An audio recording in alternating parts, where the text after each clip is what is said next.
Hey, what's up, handyman? Thanks for letting me trap you on the video here.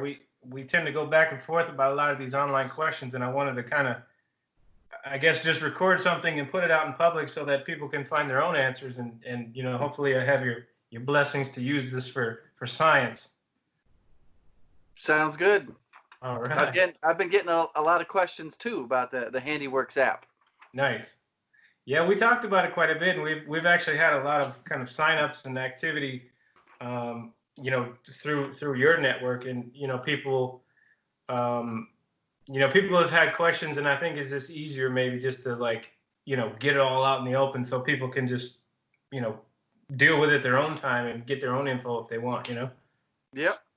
So, well, what you got? Let's So get some hot ones going. got a list of questions Okay. submitted through email, submitted through direct messages on Instagram. Okay. Let me see here. What is the best one to start with? Here's one. Why did you create this app? That's a good one. So I'm gonna have to kind of dance around the answer because I don't want to get sued, and I will say that the starting point of the app was because of a particular company that advises you on your home. Yeah. And after getting screwed over quite a bit, I decided, there's really nothing for contractors that's designed by contractors, and because contractors keep getting screwed over, like something's got to change. And so I kind of synthesized the whole experience and took all the negative attributes out of that experience and framed this whole network around like being an open platform. It's free to sign up. There's no monthly fees. There's no costs. And essentially, the app, if you do handyman work, the app does like 99% of what the office duties are. So you literally just have to show up with the tools, swing the hammer, and then you're on the road to the next one. Um, but being in the field myself, I really had a lot of time to kind of refine the process. So every in and out of the app is designed around our business, specifically, and it's not like this goober together thing that just works to collect money from people. Yeah. So Now, I've been involved on the receiving end of many sales calls hmm from, I think that what you're referring to, and a lot of people aren't happy with what's out there. yeah, And the main thing that drew me to this app, like you were saying, is no contracts, no monthly fees. yeah, And that is the biggest complaint that I get, in the comments, in the emails, and it's hmm my personal biggest complaint is they lock you in. They lock you in, and a lot of times they don't want to let you go. right. Yeah, I mean that's kind of like the business model, right? Like everybody's looking to capitalize on the money amount, and with those other opportunities, right? They add extra fees to the customer, so the customer gets screwed, and then they add extra fees to the contractor, and the contractor gets screwed. So really, it's the people in the middle who are taking most of the transaction, but they make it incredibly difficult for you to get out of that scenario, and it's all by design so that they can run up your lead count, and they can take full advantage of your payment account. And one of the things that I really want to make clear about the Handiworks app is that uh, if you do sign up and enroll, we do not have access to your payment account. So we cannot take money from your account. We can only send it to you. That was And going to kind of lead into my next question of what is the risk? A lot yeah, of people are kind of apprehensive about just signing up and giving their information right. to an application. So, what do you got to say about that one?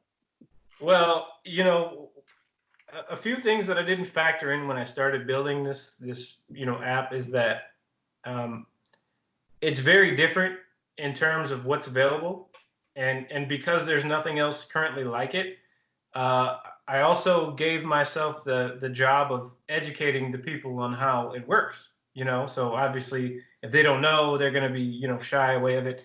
And then actually this video was one of the reasons why, like, I think this is a good educational piece for anybody in this line of work, because, we can go over a lot of content and get some, really, direct, meaty answers, for people to kind of, satisfy the itch. But with our model, so the enrollment process is free. There's no cost, right? There's no risk. Yeah. You connect a bank account via Stripe, which is a kind of a commercial payment vehicle that, they handle digital payments. But when you create this account, you actually control the account. We don't. So if you have an issue that, like, maybe your payment isn't timely, or you forgot your password, we don't have access to that. You have to call the company and get it yourself. And then also one of the other key features that's built into the app is that we have a delete button. So if at any given time, if you just want to remove yourself from the app, I mean, you have the ability to do so. Yeah. Now, what was that payment company again? Stripe. Stripe. I Yeah. have one of those accounts for my Patreon account. So the way I signed up for it is through the Patreon interface. Mm-hmm. And I think that might be beneficial for people to really understand that that's a third-party company that is used on a whole bunch of apps and programs, and that's who you're giving your financial information to in order to get paid. They're not giving it to you. Yeah. So just a little bit of background information about Stripe is that they're probably the largest payment processor outside of, like, PayPal or something. But anybody who's, processing payments on an app like Uber or DoorDash or any of those, big apps, they all use the same processor. And Stripe itself is, I want to say it's either managed or somehow it's connected in the banking sector with Wells Fargo. So it's not like it's a illegitimate company who's just, wreaking havoc. It's an actual digital bank. And some of the providers actually on the platform, some of them are connected with direct deposit to their bank accounts. There's one guy in particular that I know who gets paid from his PayPal account. So he's got his PayPal account tied to the app. So anytime he works and gets paid, it just uploads directly to his PayPal. Oh. And I didn't know that was possible, but he finagled it and pulled it off. So game on. Yeah. Let me see. I'm gonna risk these. I'm trying to give you a hard one here. You can cut this dead air out while I'm reading this thing here. Oh yeah, let's talk about your staff. How many people are a part of Handiworks? So let's kind of narrow that down a bit. Do you mean like on a corporate level, or you mean like in terms of the service providers? Not service providers, like Handiworks. Like who's part of Handiworks? Yeah. So currently, no one, just me. So Okay. just a little backstory. I started working on this app idea in 2017, and I don't have a background in software. I don't know anything about software. Just to be clear, I'm a contractor by trade. I do bigger projects. I actually have a massive project here that was supposed to start, but I don't know if it's going to happen this year. But anyway, so there is no real corporate structure. I mean, I do have an office building where I get professional mail, and I have attorneys that I work with and things, and make sure that everything is legit. But in terms of the day-to-day operation, if you send us an email, you're probably going to get me on the phone. And that's kind of by design too, because as we're noticing through this coronavirus stuff is that, people are working from home. Nobody needs an office building anymore. And the whole corporate structure, like, why have it if you don't need it? And the way that the kind of hierarchy of the system is that if you're a service provider on the app, you're kind of an independent dude anyway. So you're going to facilitate and do your business how you do your business. But you still have kind of the backing of, the corporate structure with, the branding, the app, the vehicle wraps, the flyers, everything that we kind of set up, and pay for. Like, everybody has access to the same material. Yeah. So, the structure of the company is made up by all the people that are, on board. So let's go through a quick process. And I've gotten a lot of feedback where they think it's a good idea. I think it's a good idea.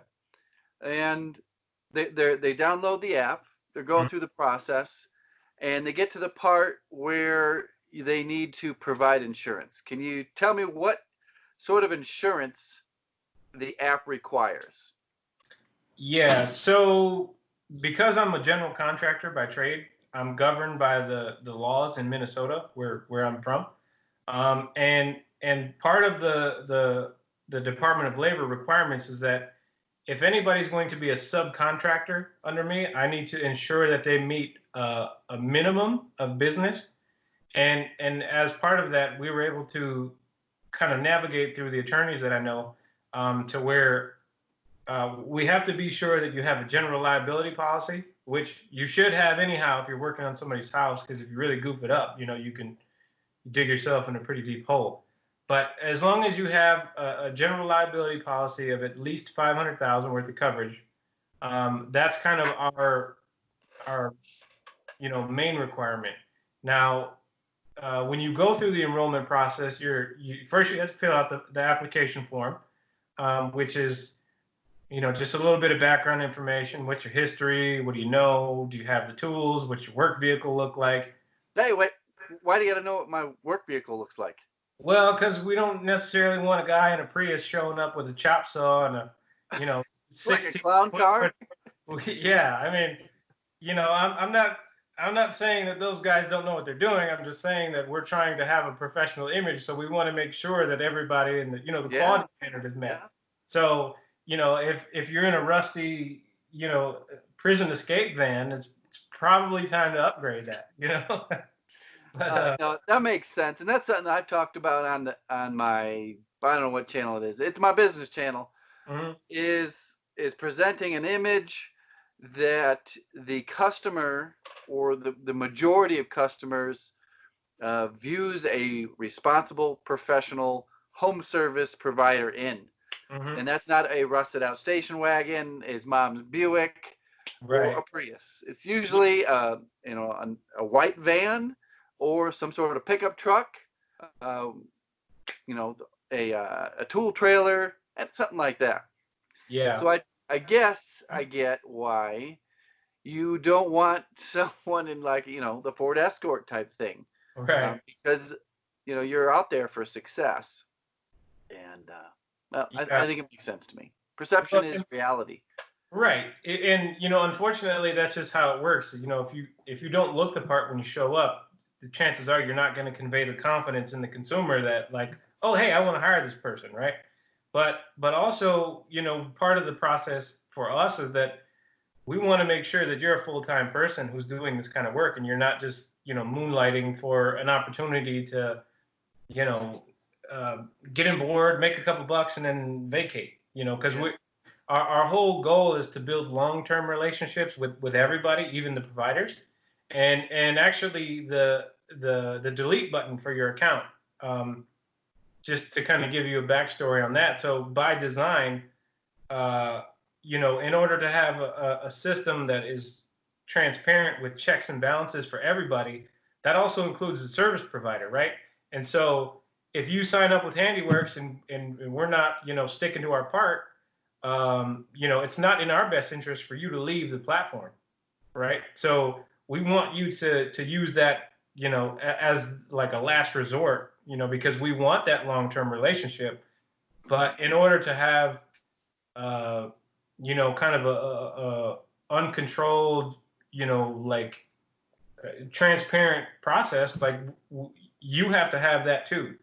So, it can't just be the Goliath company who's, taking advantage of you with no, way out. It has to be fair for everybody.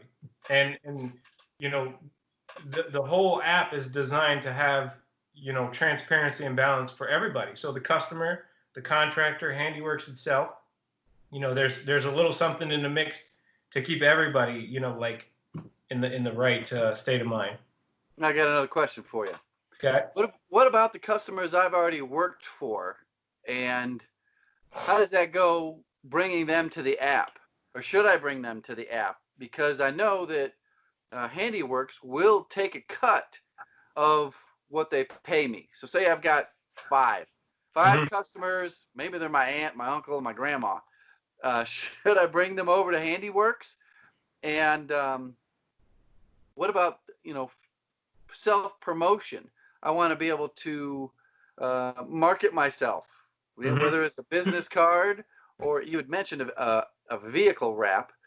So how does that work? The whole customer retention and sharing those with you. So let me try to break that into two parts. When you enroll in the app, right, you get a pre-sized, pre-filled out business card that's print ready. So as part of the enrollment process, we send you this automatically. Now, one of the things about the app is that it's designed for anybody at any stage in the business cycle. So if you're just fresh out, you can use our logos and our business cards and our everything as your own. Now, if you're an established person and you have a logo and you have, a wrap trailer, you can be that too. You can be your own provider. But when you go through the enrollment process, anytime like anybody, and this process is also automated too, by the way, and there's videos attached to it that walk you through it, educational like how-to videos. And so everything is pretty easy to understand. But once you pass through the enrollment process and you get in your app credentials, a flag pops up on handiworks.com on the service map with your information. So if you upload a photo or a logo, customers are going to see that. And they're going to be able to see like, oh, okay, this person is in, Minneapolis. And actually, if you hover over the Minneapolis area, you'll see a picture of me because I'm also a service provider on the app. But the second part of the question is that once you get in the app, you have access to pre-loaded vehicle graphics. So if you have a pickup truck, a van, a Sprinter van, a trailer, a minivan, or whatever kind of vehicle you have, you can download a file pack that's already pre-sized and wrap ready with all the logos on it. Now, and again, some people need that support and some people don't. Some people have already done that work, so we don't get in the way of that. It's there if you need it, but it's not mandatory. Okay, I just want to cut you off and confirm one thing. Okay. So say I've been in the business for 3 or 4 years. I've got my own customer base. I can keep those customer base kind of separate from Handiworks, or I could bring them onto the app just for convenience, but I don't have to. I can keep them and take 100%. I don't have to share anything with Handiworks. Yeah. There's no obligation to meet a service requirement, but one of the things I will say, and I try to tell a lot of people, is that it's to your benefit to integrate your customers because the app is available, right? And it's a super convenient way for a customer to get somebody to their house to do something. And yeah, I know I don't have an app that my customers can, I mean, there's several stages. They got to send me a text message. They got to send me an email. They got to, call me. I never answer the phone. If God forbid they leave a voicemail, I'll never hear from them again because I don't check that thing. Yeah. So let me ask you a question. Okay. What if your customers found the app and you weren't on it? I'd probably lose them. That's what I'm saying. Well, unless someone, joins in my area, I think that the convenience factor, the communication would, no, they wouldn't leave me. They wouldn't leave me. Yeah, well, that's because they wouldn't leave me. You're the man. But I'm just saying that in terms of the general customer, right? Like they have access to the app too. and there's nothing stopping them from using the app. But because we have a patent pending process that allows you to directly link customers back to you, and what I found too is that it's harder to explain this process than it actually is to do. So we've built a system that digitally captures word of mouth advertising, if that makes That's sense. my favorite form. That's the only form. Yeah, well then that's the most effective, right? But the thing is, and I'm gonna try to break this down, and if I lose you, just let me know. But so from the app itself, you can refer your clients, right? And Okay. if you send a text message or an email, or if you create a link and you supply this to your customer, when they download the app from this link, that automatically links them to you. So you guys do business direct. Okay. Now, the second part of this process is that if the customer has you saved as their provider and they share the app, then you come as their handyman as well. So let's say you share the app with one person. How does someone go about sharing the app? Is there like a icon or somewhere like share to Betty, share my handyman to Betty down the road? Yeah, there's a button once you get in the app that says refer clients, and it'll auto populate and pull up a unique link that is yours, and you can paste it, you can share it direct. But this process works throughout the whole system. So if you share the app with one person, Yeah. right, and they really like it and they want to tell everybody about it, and let's say that one person that you shared it with shares it with 5 other people, you have 6 direct customers now. You see Now, okay. And What if they get curious? And can they go surfing around for other people?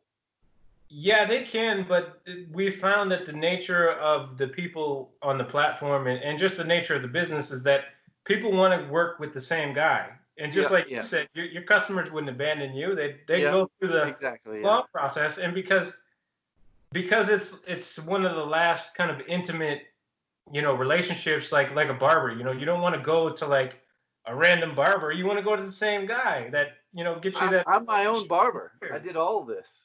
Well, you're a unique breed, but I do it right over there.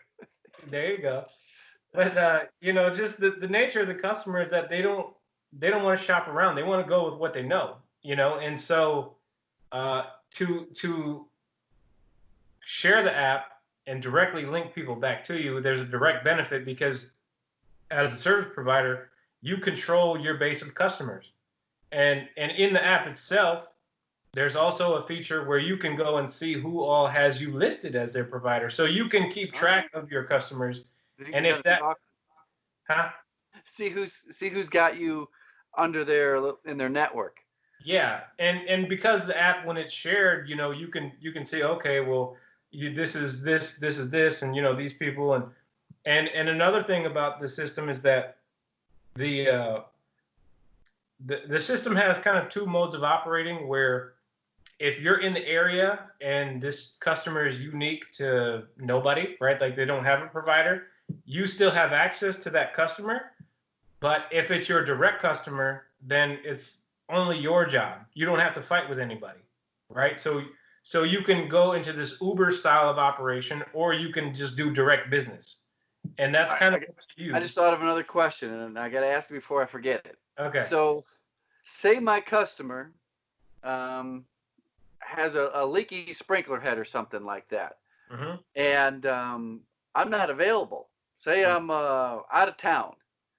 Does the app automatically link that customer to someone else, or is there an away message that I can set up saying, hey, I'm not available right now. I'll be back in town in 2 weeks.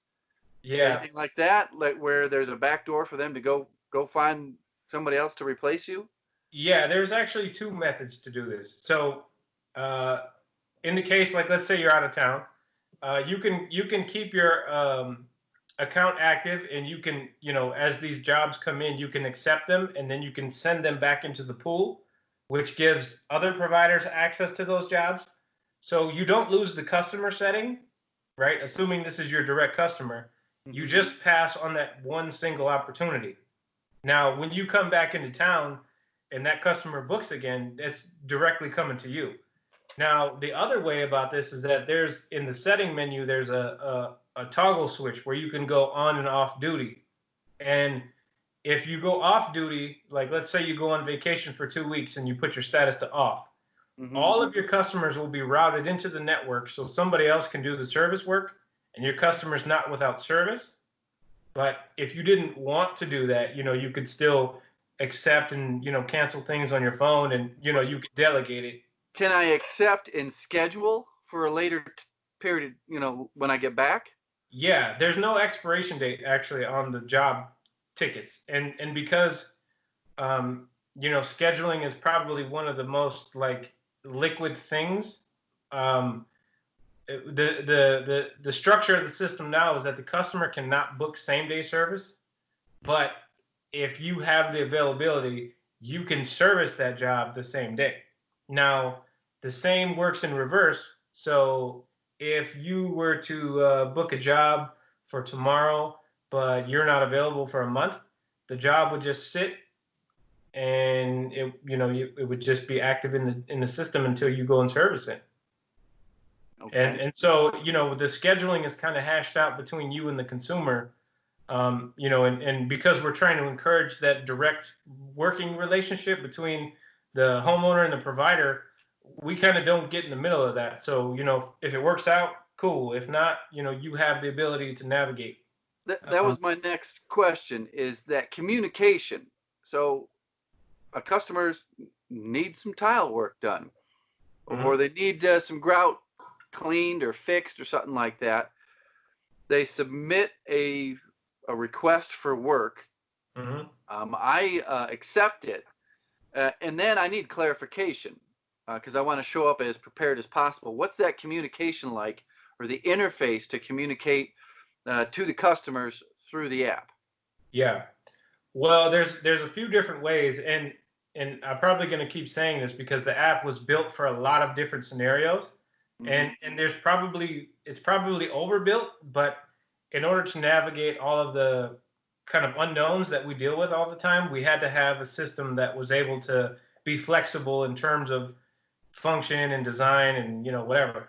But in the app itself, so let's say that a job request came in and you didn't accept it yet, but you see it on the dashboard.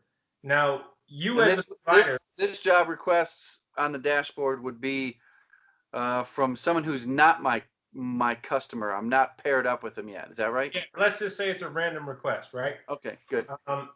But before you accept the job, you have full access to the customer. You have their address, their phone number, their email. When a job request comes into the system, the customer is required to upload a photo or a video, or they sometimes do both.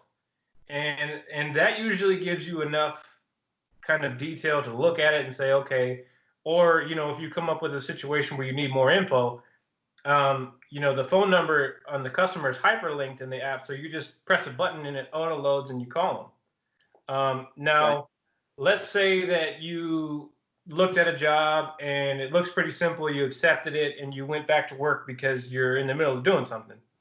Um, until you accept the job, the customer does not have access to you, so that they don't kind of waste your time with questions and you can focus on using your hands. Because one of the main troubles is that with our line of work, we usually have a handful of tools. Hmm. So, you know, answering phones and answering emails and doing all that kind of stuff, it's not really possible to do both. But after you accept a job, there's a kind of a text message feature that opens up in the app where you can communicate directly with the customer. And Okay. So I can call them or text them. you can call them, text them, and then after you accept the job, then they can text you. So there's kind of a gateway in there where it limits the access because you're busy and your hands are tied up and you have the immediate capacity to get to that customer. Now that might be different if you're not doing anything, but chances are you're probably cutting tile or doing whatever you're doing. But there's another way that this feature works too. And so one of the kind of components of the app is for property managers. Mm-hmm. And we also have a process that allows tenants to book requests that the owner ends up paying for. And so the tenant can freely make the requests, the owner accepts it, and then it comes in for service, right? Now, and they would both have to be on the app, the property management company or the owner and the tenant. yeah. So typically, but they could just book from their website as well if they were just doing a one-off service. But it's been our kind of experience that property managers have been integrating their tenants just because it makes it so much easier. Now, this chat message feature that I was telling you about, let's say a tenant books a job and the owner accepts it, and you're going to do the work, and you're like, hey, I'm here, where are you at? You're now involved in a three-way conversation with the owner, the tenant, and yourself. So there's, going back to that transparency thing, is that everybody, all the information is in the front center for everybody, always.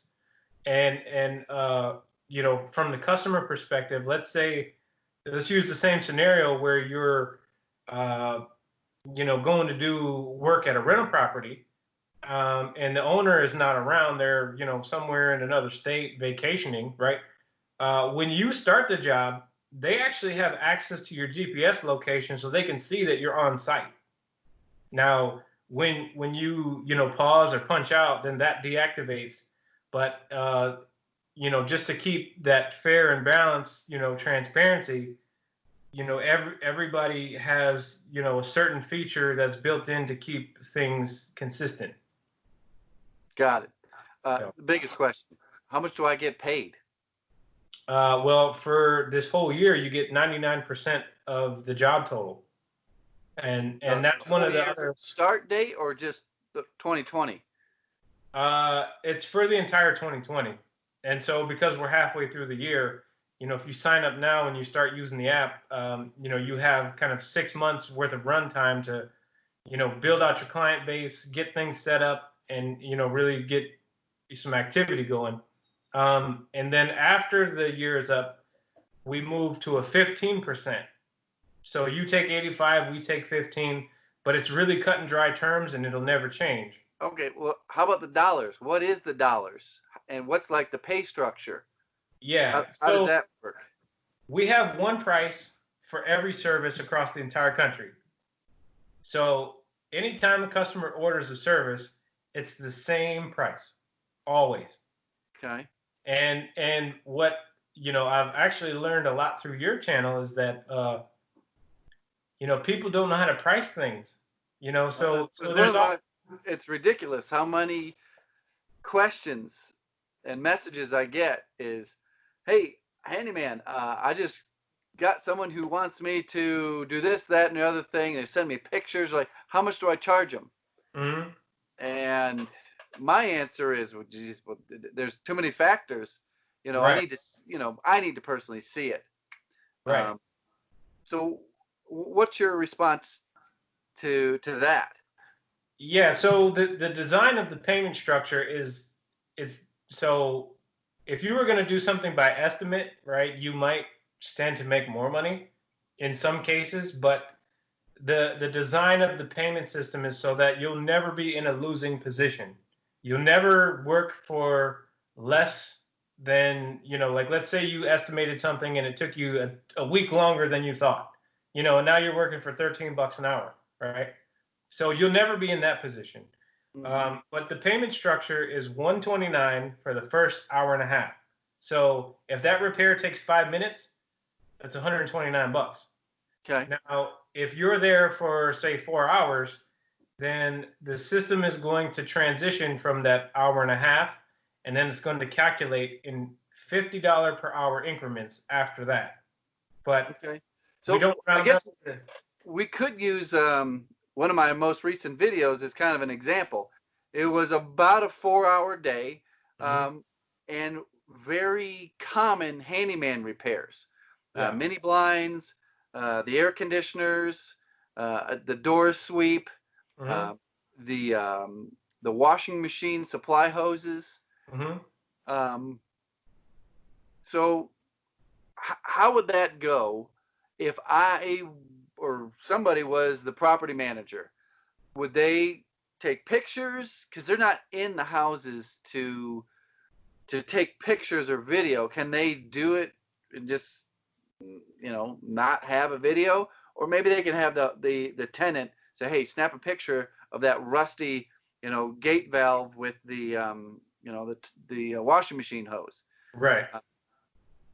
Yeah, so that could be the case. And what my experience has been is sometimes when people don't have a photo, they just attach a random photo. And you'll get there and they'll say like, "Oh, well, I wanted to do this too and this too and this too," right? And so they tend to lump things on sometimes, but because you're being paid in a structured kind of manner, even if they add things on, it's extra time. So you're being paid for your time. So the payment system is based on the time and materials basis, right? So the timing that you're there is billed based on the time that you're there. So whether it's an hour and 45 minutes, or 4 hours, you're under that pricing structure of the hourly format. Now, in your case, with all the gate valves and the door sweeps and things, if you supplied those materials, you end up charging those back to the customer, and that is actually a pass-through cost in most cases. So if you went and bought something from the store, and let's say you spent $10, you're going to get exactly $10 back. But the trade-off is that you have to upload a photo of the receipt for the customer. Mm-hmm. Now, we also have a different setting where there's stock materials. So common items like, joint compound or drywall or, plumber's putty or things that are like they don't have a design to them, right? All of these materials are programmed into the system at a fixed rate, which is, a little more in favor of the service provider. But the thing is that, like in your tool trailer, for example, you probably collect quite a bit of excess materials going from job to job. Mm-hmm. And do you charge at every job for those used materials, or do you just buy new stuff? It depends. It usually just stays on there and it rolls into the next job. Right. Sometimes I just get fed up with it and I just throw it all away and start over. Yeah, and so with our process, you're charging for those materials you have on hand every step of the way. So a $3 box of screws, if you just use a few of them, you might take them to the next job and you'll charge again, and so on and so forth. So some things that have like a perpetual use, we as providers, we tend not to charge for them because it's just extras, right? But yeah, at the same time, there's no real system to manage or track like, well, wait a minute, I spent $17 on this. How am I going to get my $17 back? You just kind of keep using it and you don't really think about that type of stuff. no. So, all of that kind of process and thinking was put into this digital Rubik's Cube, if you will, where it all just happens automatically. And it's just a matter of clicking a couple buttons. So. All right. Another question. What about travel time to go get materials or supplies? Or as my video was as an example, I had to go get the mini blinds from the guy's house, and I had to go get a new valve at the Home Depot. Do I get paid that $50 an hour after the first hour and a half to drive to his house, drive to Home Depot, and drive back? Yep. Okay. Yeah. And because when you're punched in, the customer has your GPS location. They can see that you're not, at McDonald's having a milkshake. They know where you're at, so they can follow you.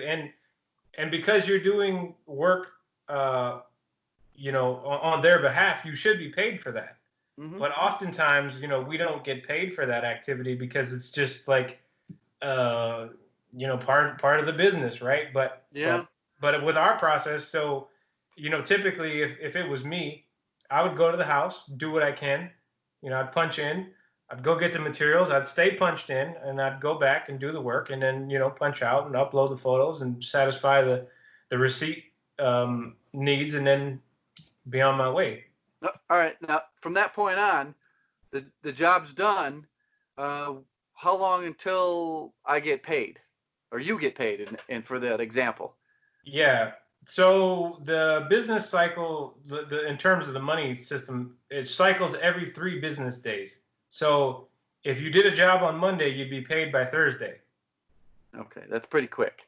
Yeah. Well, and so right now, if that ever changes too, if it ever is available to where it can be quicker, we'll make it quicker.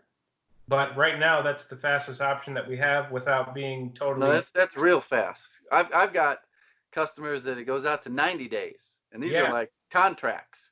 Yeah. Well, and that's kind of the intent of the design, is like we're trying to get away from the net 30s, the net 60s. We don't want to do the property maintenance work where you have to wait for the rent to get collected in order to get, recuperate your money. Like, why should the service provider be in the risky position? You don't own the asset. You're just showing up to do the work. Like, the person who owns the asset should be the one, like, handling all the risk, and they should be paying the bill up front. Yeah. In my opinion. But because of the structure of society, or however we got to this point, it actually is in reverse, and so we're trying to change that too, where you get paid right away. Okay. Now here's another question. Um, Say a customer comes into the system, and I don't know them. I don't have a relationship with them. They don't know me from anybody, and they sign up for some work. I go do the work, and they're not happy with the work. Mm-hmm. How does that go? Normally, when you have a customer, you build a working relationship. You want to keep that customer for a long time, but sometimes you don't even see them face to face to Right. really start forming that relationship. So through the app, say I went and did all that work, and they weren't happy with it. Something was crooked, or what's the steps for the customer to dispute something? How does that all play out? Because it's gonna Yeah. come up. Well, right. And so, and because this app was built like in the field, and just let me go back just a little bit in history here. So the app was actually available in the beginning of 2019, but I used it all of 2019 exclusively for myself with my own clients, and I fine-tuned it to make sure that we were able to navigate all of these kinds of situations. And what I found is that, and to give you a real example, is that I went to a house, I put in some IKEA light fixtures, and the wiring came loose, and so the lady didn't have the ability to call me back. And what I ended up doing after the fact was creating a 48-hour service call window, a repair callback. So let's say you go and put up a blind that falls down 20 minutes after you leave. The customer can send you a message and say, hey, the blind fell down. Can you come back and put it up? And you have 48 hours to satisfy that repair. Now, if you don't do it because whatever's going on your end, then you lose the customer. That's on you, right? But if you go and you satisfy the customer, and you do good business, then chances are you're going to continue that relationship. But the customer has 48 hours to call back on any repair. Now, after that 48 hours, in the terms of service, that job is closed. So if something comes up in a week, and let's say the homeowner tried to put the blind up themselves and they damaged it, and they tried to blame you for it, that's not going to fly. They're going to have to buy a new blind and pay for another service to have it put up if they choose to. And because we run into all of these do-it-yourselfer types who, they give a go at it, and then they, make a mess of something, and then they want you to fix it. That's a risky position to be in. So our terms of service was written in order to navigate situations like that, and really minimize the risk up front, so that you're not, stuck in that kind of vulnerable spot where it's inevitable that this thing is going to fall apart because whatever this person did, but you're the last person to touch it, so it's your fault. you know and the terms of service actually that we use was written by 3 different attorneys, so it's pretty uh it's pretty well written in terms of a lot of different, legal scenarios, and not like in a vicious way, but more or less just to cover everybody so that, we're doing good, clean business. Okay. Now, I had another question I was forming while you were talking. Okay. I get a lot of questions about what happens, and this is kind of playing off this conversation we just had. What happens when things go south? What happens when things go south? And I always say, well, things rarely ever go south because I've kind of got a vetting process Mm-hmm. through the referrals. So I'm trying to think of a scenario where it's a little bit more than a mini blind falling down after someone installs it. Mm-hmm. You said it's closed after 48 hours. Mm-hmm. Is there any sort of like rating system for, say, cleanliness? So say they're not happy with me. I tracked mud in. I let their cat out. Things like, Mm-hmm. it's crazy. I did have a situation where I had a little dog run out of a door, and I was panicking because it was just down the street from a busy, intersection, and I was freaking out. Oh my God, I remember it. I got the dog cornered down the street. This little thing, fierce, tiny little teeth, but I was scared to death of it because it was snapping at me. And I just remember you just got to reach in and grab it because it was like cornered on someone else's front porch. It's kind of a tangent, but I reached in there and I just grabbed this thing by the scruff of the neck, got it back into the house. But say they're not happy. Track the mud in. I lost their dog. How does that play out in the app? Is there a sort of rating system?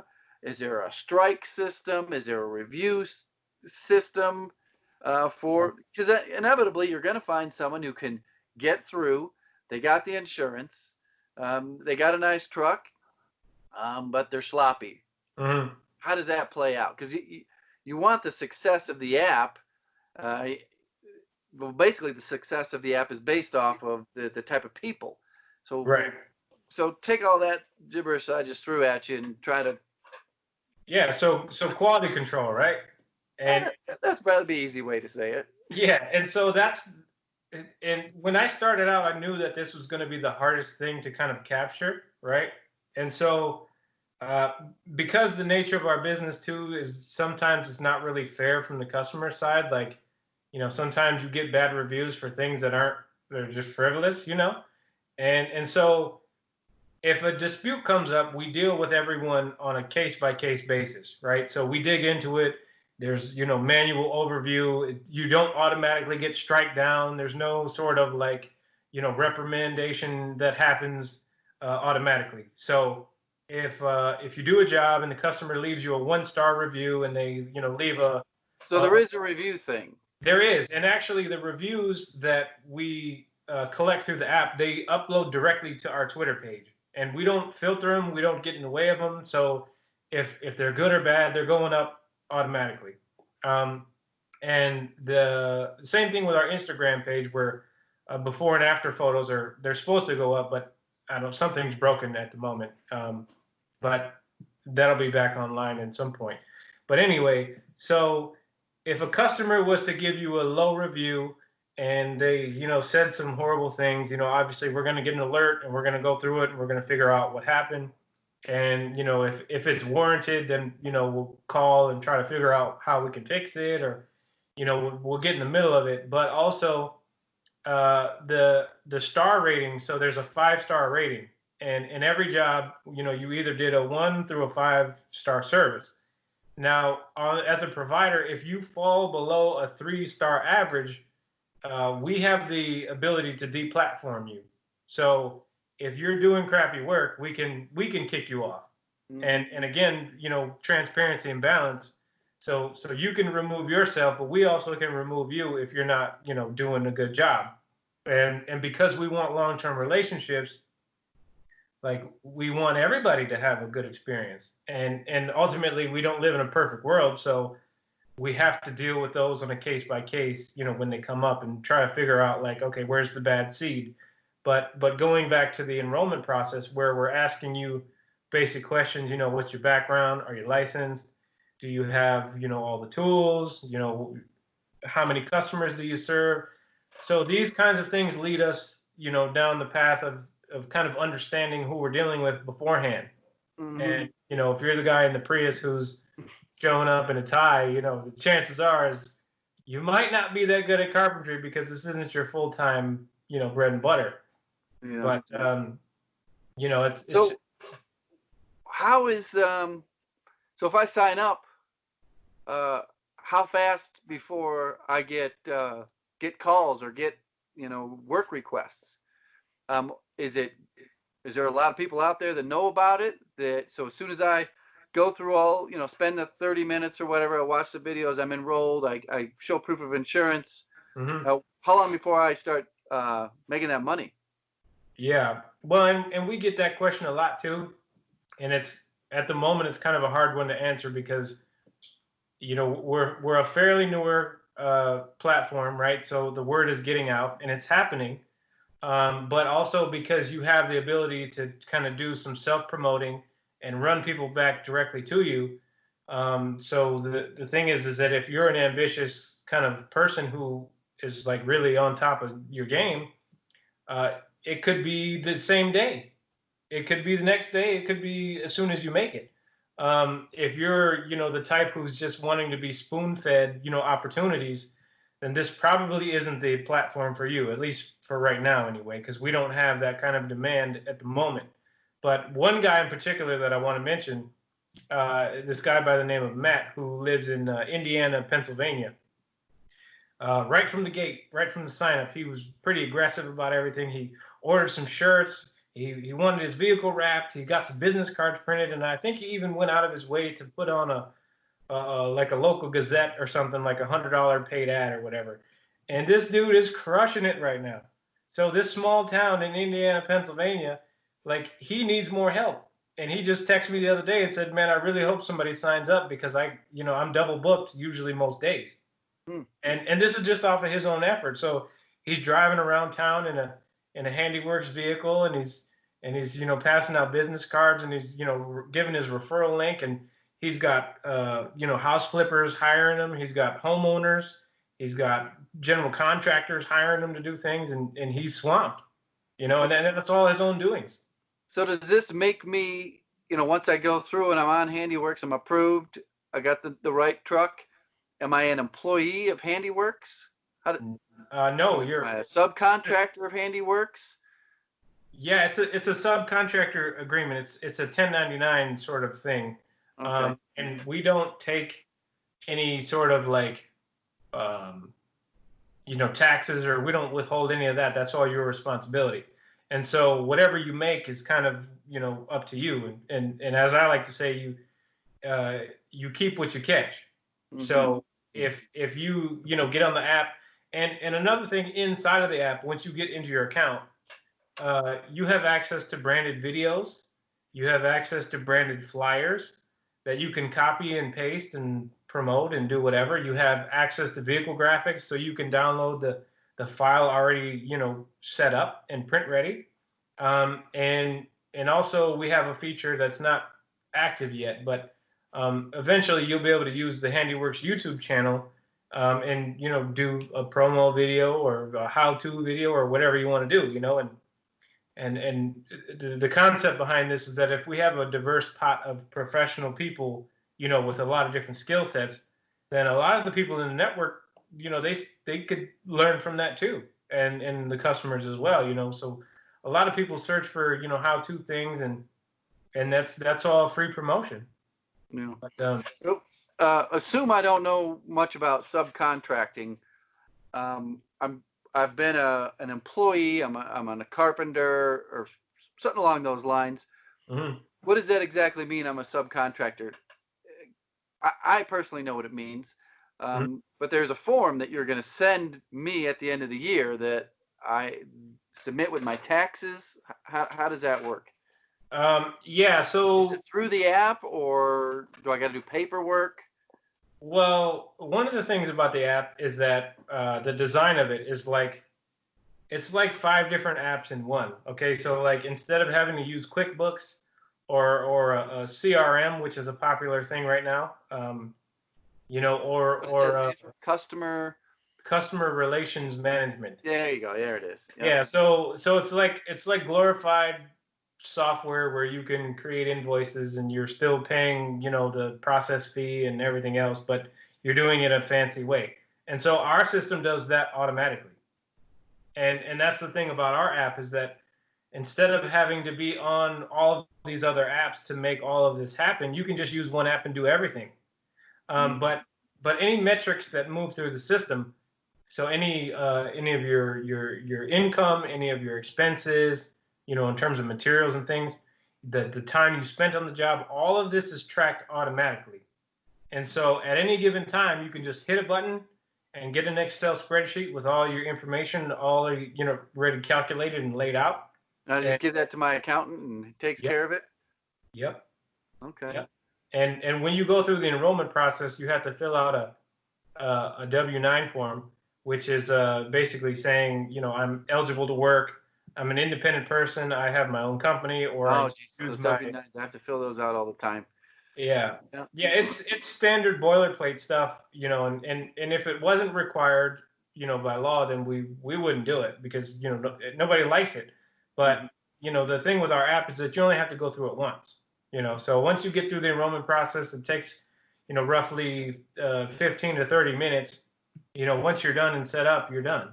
And you set up your own work zone. So, however far you want to work, you have access to that. You set up all of your skills area. So if you want to do carpentry and painting, you can. If you don't want to do painting anymore, you can delete that. You have full flexibility of all of your kind of your skills and your working area. And now going back to this idea where you can use this directly with your own clients, this referral feature. So if you have a direct customer that's not in your working network, the direct process will override that, and so you'll still get the request. And one of the things that I do with everybody who enrolls is that I go through a test request with them personally. And because I'm in Minneapolis, I'm able to book services with people in Georgia, New Jersey, Florida, and they get my request direct. So the customer setting overrides everything, and the most important part of the business is that you and that customer connect directly, and no one else has access to this unless you allow them, to that job. But um, one of the other interesting things when I started building this that I was kind of modeling everything off of is that, and I might be wrong, I might get stoned by the internet, but from my own research, I do not think currently there's another construction company that deals specifically with small, odd-to-place home repairs on a national scale. I think Handiworks is the only one at the moment. Now, I got a question for you. Okay. So you said it's just you. Yeah. How, and obviously you want it to grow and you want all these people to come and sign up to be service providers. Mm-hmm. So say 10,000 people sign up tomorrow. Mm-hmm. How are you going to scale that? Well, so All right, that was a large number, but say 500 or 1,000 people sign up after watching this video. What's the future, scalability? I know it's scalable, but tell me how that's going to go. How's the growth going to go?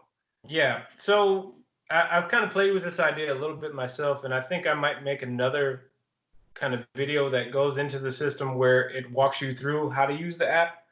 But what I've found through using my method currently is that a lot of the guys who sign up, and girls for that matter, because there are some ladies who are on the app, but a lot of them like that personalized touch where they understand what's going on, and the person who designed it is actually walking them through it and giving them kind of the hands-on, um, you know, let's just say customer service that doesn't really exist much anymore. It doesn't, and it's when you get like local or people who speak English well, it's Hmm. such a relief when you need someone.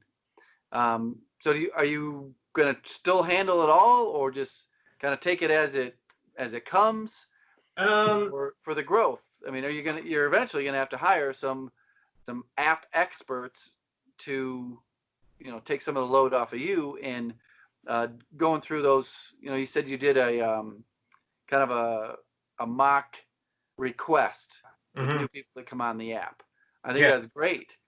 yeah, Um, so yeah. So my idea is that if I ever get to the point where I'm overloaded with requests, I do have quite a bit of people locally who are service members, and I could easily transition them from being service technicians to, onboard training, because they know how the app works. They've already been through it. They've been using it.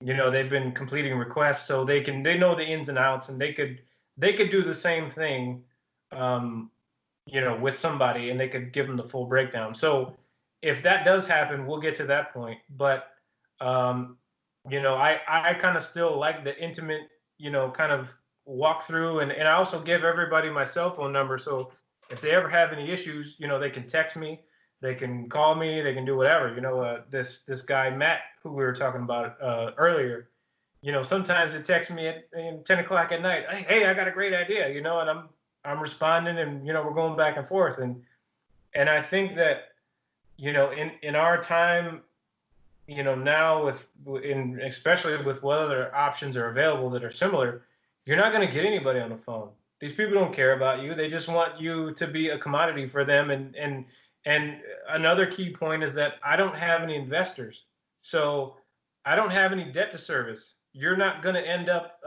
just kind of in a slaughterhouse where you're going to the butcher in order to satisfy the consumer.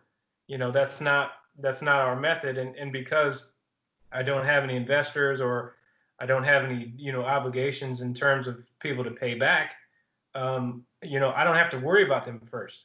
So I dedicate my service and my knowledge to the people who are participating, and it works out for me a lot better. I think it's cleaner business, and it's more of a personal touch.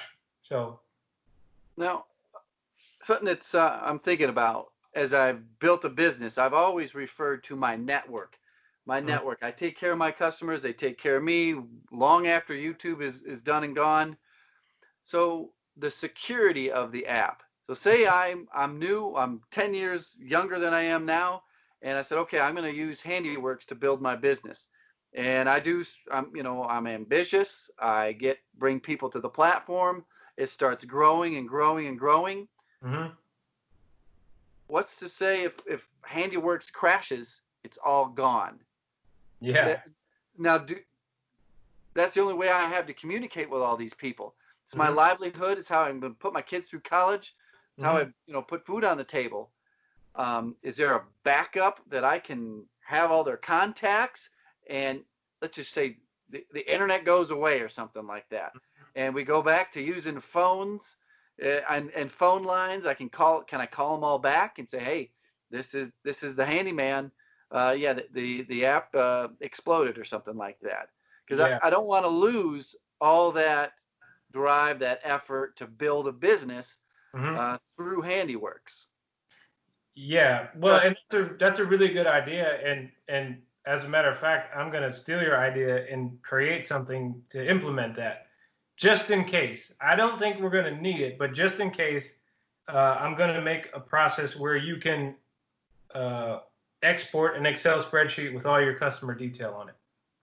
And this is just a fresh idea that you just gave me, and this is part of the other process when I go through these test requests with providers.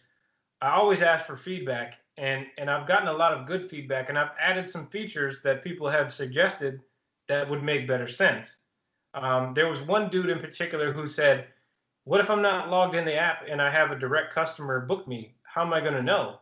And I was like, "Well, that's a good idea." And so what we came up with is that if you're not logged into the app and somebody books you, you'll still get an email alert saying, XYZ booked a request, and Over then, the email, then because you go and I tap close the everything out. As soon as I'm done with an app, I'm always closing all the apps down because I just don't want them all running and sending me, right. stuff. Yeah, and then so going back to your doomsday prediction here, one of the funny things, and this is a real story, and I'm not going to mention what app it was, but I will say one of the kind of the more popular ones during this whole coronavirus thing.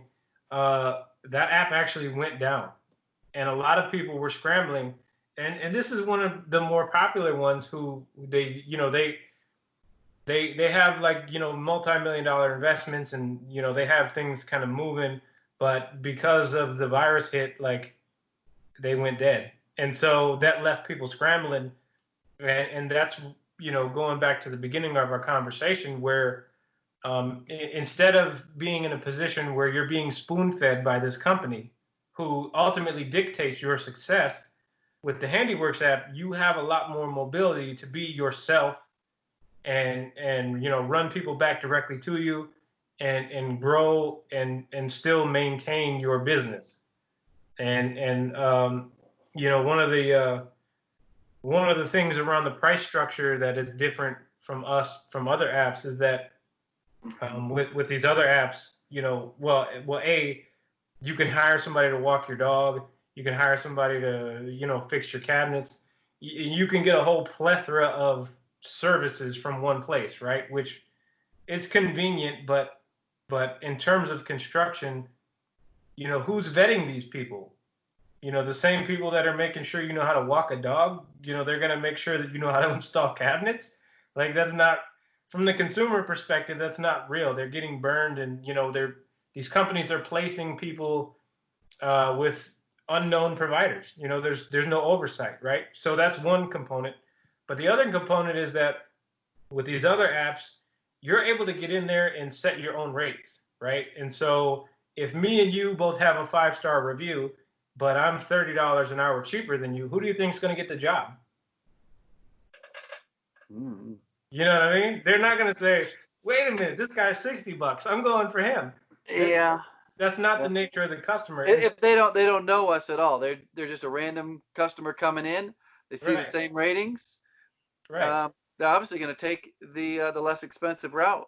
Right. And so because they have this free standing kind of pricing structure, it drives it down in most cases. It doesn't drive it up. So your success is based on who else is in the network, and if everybody's, fighting over scraps, I mean, who wants to be a part of that? You know what I mean? And so that's kind of some of the thinking that went into the whole system. And I feel like there was no stones unturned when we were building this thing, and the fact that I had a whole year to really refine it too, that really was helpful. And what I've gathered so far from these enrollment requests is that some of these other people who are involved with these other apps, they have confirmed that for sure we have the superior design in terms of the functionality, how it fits the business, the flexibility that the provider has, where you're not kind of constricted behind some corporate model that doesn't fit to your life. And we also, because we have a patent pending on a process that allows you to kind of capture word of mouth that you're already kind of utilizing, and I don't know if we're going to get that patent for sure, but we've got a year worth of a head start on everybody else. So hopefully we will get some coverage, but these things are kind of hard to nail down in terms of the patent rules and things, but it's active, and it's a lot easier to use than it is to explain, like I said. So yeah. You'd mentioned there was Matt from Indiana, Pennsylvania, and he's a real go-getter, and it's worked out great for him. Yeah. Now, what if I'm not Matt? But I'm handyman, and I don't want to, go crazy. How much effort is required on my end for marketing and, telling people find me on Handiworks? Mm-hmm. to get results. And I want to ask, what on Handiworks side is in the future for bringing more requests, more homeowners, more property managers, so that I don't have to go crazy, get my vehicle wrapped. Maybe I like the color of my truck or my van, or I got my own wrap. Yeah. So obviously we reference Matt. Hey, Matt. Hey, what's up, man? Shout out to Matt. Um, take the opposite end of the spectrum. Mm-hmm. Where does it start working as far as my own personal effort? Because honestly, I want to put the least amount of effort in and get the biggest gains. That's kind of human nature. Well, so there's a couple different scenarios that come to mind, right? Like the nature of the app and the design of the app is that it promotes itself, right? So because it's easier to order a construction repair than it is a pizza using our app. Customers are generally extremely excited when they find the app. So they tend to brag and tell everybody, and that runs customers back to us automatically. And whether this is a random customer or a direct customer, that's kind of deals on the scenario. But actually, we've had a lot of activity across the entire country. But what's been happening is that we've been having this misfiring where people will make requests where we don't have active service providers. And so we put a limitation in the system that will not allow you to book a service that we're not active in the area. So you need more people ready to go to work.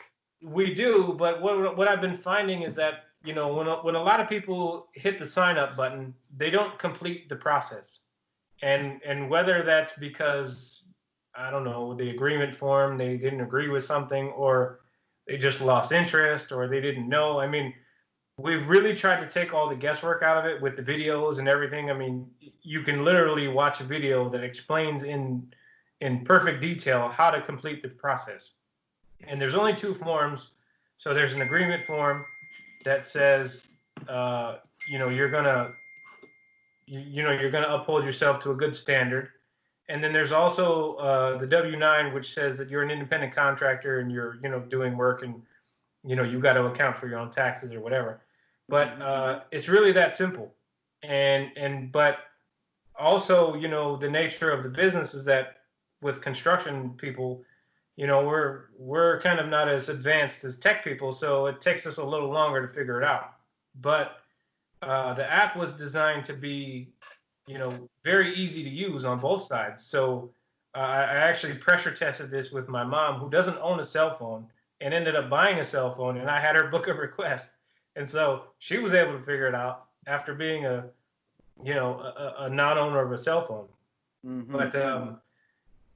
But the process is simple, and because we've been having that misfiring happening, we put this safety protocol in place so that we don't get kind of a bad reputation of not being able to work. Like, oh, I made a request and it didn't work. This has happened in Indiana. It cuts them off before they say, hey, sorry, we don't have anybody in your area right now. Check back later. Or maybe they can set up a notification when someone comes online. We'll notify you that we have someone that can work on your house. Yeah, they get kind of an auto alert that says, oops, we're not in your area yet, but we will be soon. But we've had people try to book service in Los Angeles. We've had obscure places like some small town in Michigan. I think it was Flint or something like that. Indiana, Ohio, Oklahoma, various parts of Florida. There's been some services happening in Chicago. That's actually picking up quite a bit.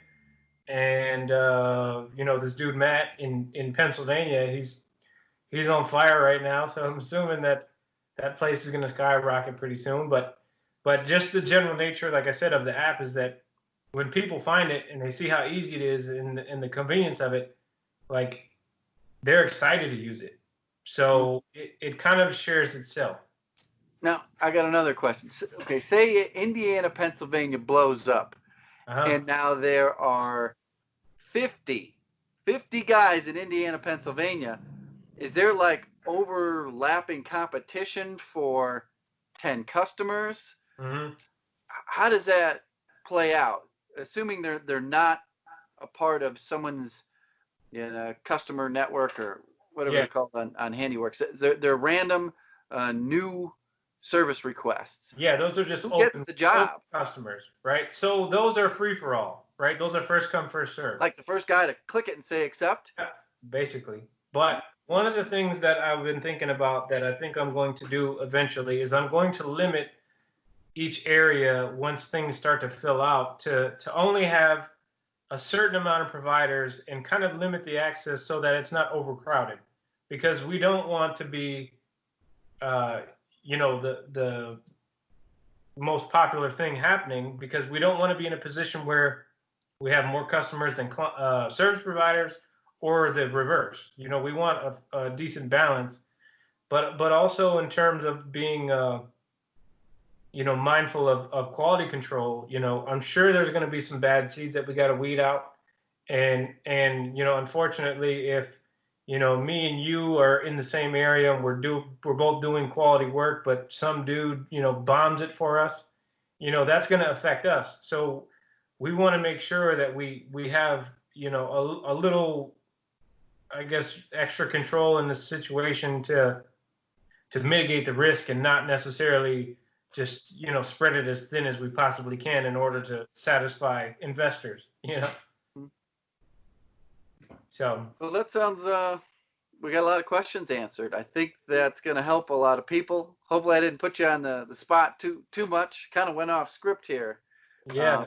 And no, this is great. This is great. I actually like this randomness, because it really pokes and prods at the recipe itself to hopefully let people know that, like, hey, this is actually a real thing that's really working, and this is the the premier option for somebody in this line of work. Yeah, I'm just reviewing all these questions and making sure I got everything we discussed something that'll satisfy all these questions here. Mm-hmm. There's a couple random ones in there that well, out for now. Just to be clear too, if anybody, whoever's watching this, or whether people from your channel, like, I welcome anybody's conversation. So if it's a phone call or an email or whatever. Be careful what you wish for, man. Your phone's gonna be blowing up. Well, that's part of the game, though. So, like, you gotta take the good and the bad, But people have questions, and because we live in a society where it's hard to get somebody on the phone, I kind of take pride in that, being able to fill that void and kind of be that. In some cases, like with Matt, for example, I've kind of transitioned somewhat into mentor, for the dude, based on the conversations we're having. I mean, he knows what he's doing for sure, but I've been trying to help him with my years of experience and trying to navigate him through scenarios and things. But hopefully we can get a lot of that going on a national level, and everybody can get involved in the conversation, and we all can get better together, through knowledge. It was good to talk to you, man, and I appreciate the Q&A. I'm gonna get this uploaded, and I'll let you know when it goes live, and hopefully you can tell the crowd what's going on, and see what shakes of it. Okay. So. All righty, man. Well, got the tornado coming through. Get that squirrel out of your attic. All right, man.